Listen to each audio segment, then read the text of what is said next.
பனைமரம் பொலிட்டிக்ஸ் சேனலுக்கு நண்பர்கள் அனைவரையும் வரவேற்கிறேன். நம்முடைய காணொலிகளை தொடர்ந்து பாருங்க. பார்த்தா மட்டும் போதாது, சப்ஸ்கிரைப் பண்ணுங்க தயவு செய்து. நம்முடைய சப்ஸ்கிரைபர் மிக குறைவா இருக்காங்க. நீங்க கொடுக்குற ஊக்கத்துல தான் நம்ம சேனல் வளரும். உங்களுக்கும் சரியான கருத்துக்களை கொண்டு எங்களால சேர்க்க முடியும். வாங்க வீடியோக்குள்ள போகலாம். இன்னைக்கு தமிழகத்துல தேர்தல் நடைமுறைகள் தொடங்கிடுச்சு. அந்த விதத்துல எல்லா கட்சி தலைவர்களும் தேர்தல் வியூகங்களை வந்து செயல்பட்டுக்கிட்டு இருக்காங்க. இதுல நாம இன்னைக்கு குறிப்பா ஒரு தலைவரை பத்தி பேச போறோம். அவர் யாருன்னா திரு ஓ பன்னீர்செல்வம் அவர்கள். ஓபிஎஸ்ன்னு சுருக்கமா அல்லது செல்லமா அவங்களுடைய கட்சி நண்பர்கள் கூப்பிடுவாங்க. அவர் பொதுவாகவே சாந்த சொரூபி, அமைதியானவர் அப்படின்னு பேர் எடுத்தவர். ஆர்ப்பாட்டம் இல்லாத அரசியல்வாதி, எளிமையானவர் அப்படின்னு சொல்லுவாங்க. அவர் அப்படித்தான் இருப்பாரு. ஆனா இது மட்டும் அவருக்கு அரசியல்ல வளர்ச்சியை கொண்டு வருவதற்கான குணநலன் அப்படின்னு சொல்ல முடியாது. அரசியல்ங்கிறது அதிரடி திருப்பங்கள் நிறைந்த ஒரு திரைப்படம் மாதிரி. அங்க எல்லா மசாலாக்களும் சேர்ந்து இருந்தா தான் அரசியல்ல வெற்றி பெற முடியும்.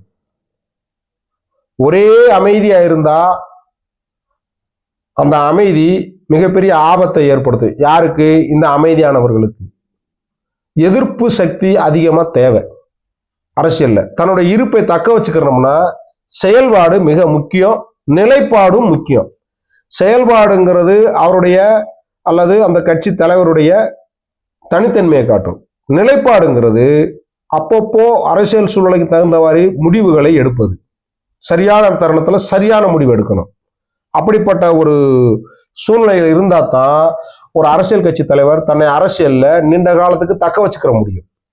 அந்த அடிப்படையில திரு ஓபிஎஸ் அவர்கள் தோற்று போன அரசியல்வாதியாத்தான் என்னுடைய பார்வையில படுறாரு. ஏன்னா அவருக்கு கிடைத்த வாய்ப்புகள் என்பது மிக மிக மிக பெருசு, அரிது அப்படி சொல்லலாம். ஏற்கனவே பல சீனியர்கள் அதிமுகவில் இருந்தப்போ, செங்கோட்டையன் மாதிரி, நமக்கு தெரியுமில்ல, செங்கோட்டையன், செம்மலை, கே.பி. முனுசாமி, இப்படிப்பட்டவர்களாக இருக்கும்போது பொன்னையன் அவர்கள், ஜெயலலிதா அவர்கள் முதல் முறை ஊழல் குற்றச்சாட்டுக்கு உட்பட்டு நீதிமன்றத்தால தண்டனை வழங்கப்பட்டு ஜெயிலுக்கு போன போது இவரைத்தான் பிடிச்சு இடைக்கால முதல்வரா நியமிச்சுட்டு போனாரு.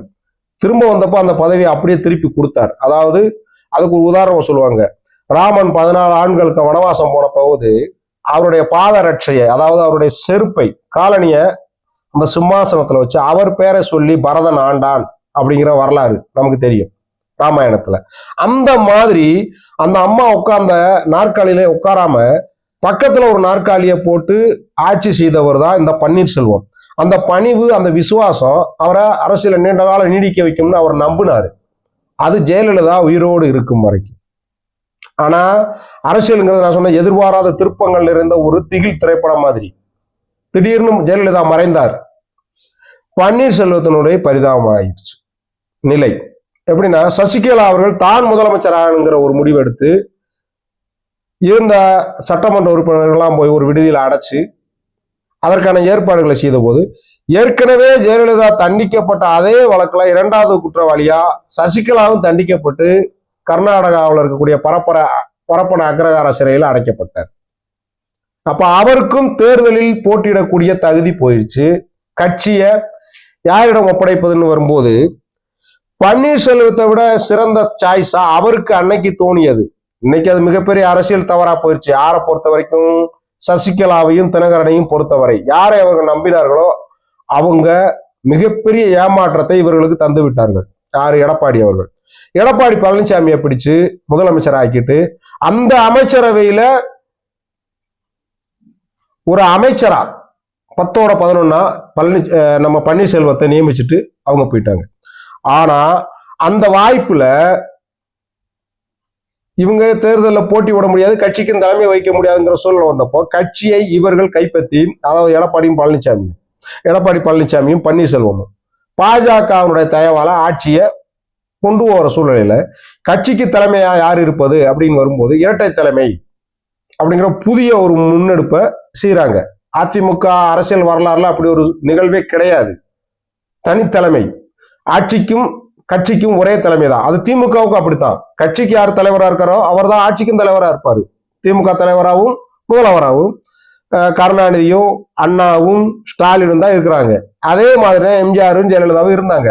அந்த வழக்கத்தை மாத்தி அதிகார போட்டியினுடைய விளைவா இரு தலைமை அப்படிங்கிற இரு கட்சி, அதாவது இரு தலைமை அப்படி வந்துருச்சு. அப்ப கட்சிக்கு யார் தலைவரா இருக்கிறது, ஆட்சிக்கு யார் தலைவரா இருக்கிறதுங்கிறதுல போட்டி வந்தப்போ பாஜக மத்தியஸ்தம் பண்ணி பஞ்சாயத்து பண்ணி ஓபிஎஸ் கழகத்தினுடைய ஒருங்கிணைப்பாளரா. அப்போ அதுக்கு ஒரு காரணம் இருக்கு. என்ன தெரியுமா?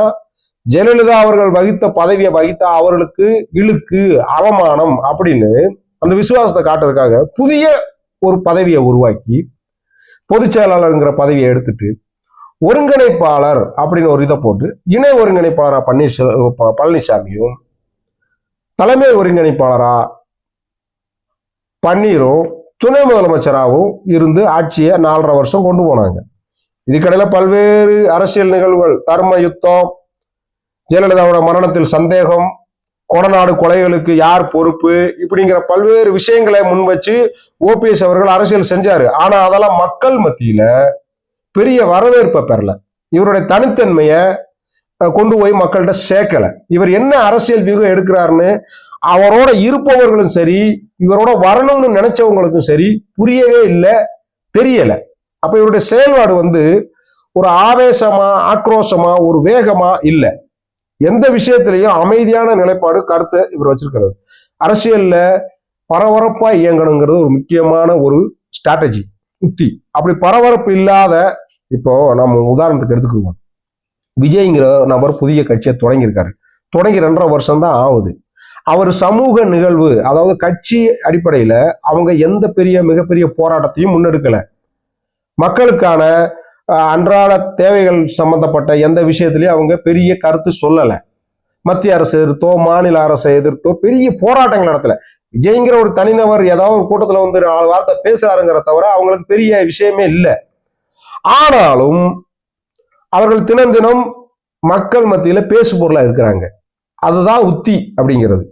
அந்த உத்தி பன்னீர்செல்வத்துக்கு, இத்தனை வருஷமா அரசியல் இருக்கக்கூடிய பன்னீர்செல்வத்துக்கு, கிட்டத்தட்ட 3 முறை முதலமைச்சராகவும் 1 முறை துணை முதலமைச்சராகவும் கிட்டத்தட்ட 10 வருஷத்துக்கு மேல நிதி அமைச்சராக இருந்த பன்னீர்செல்வம் அவர்களுக்கு தெரியலைங்கிறது ஒரு பெரிய வருத்தமான செய்தி.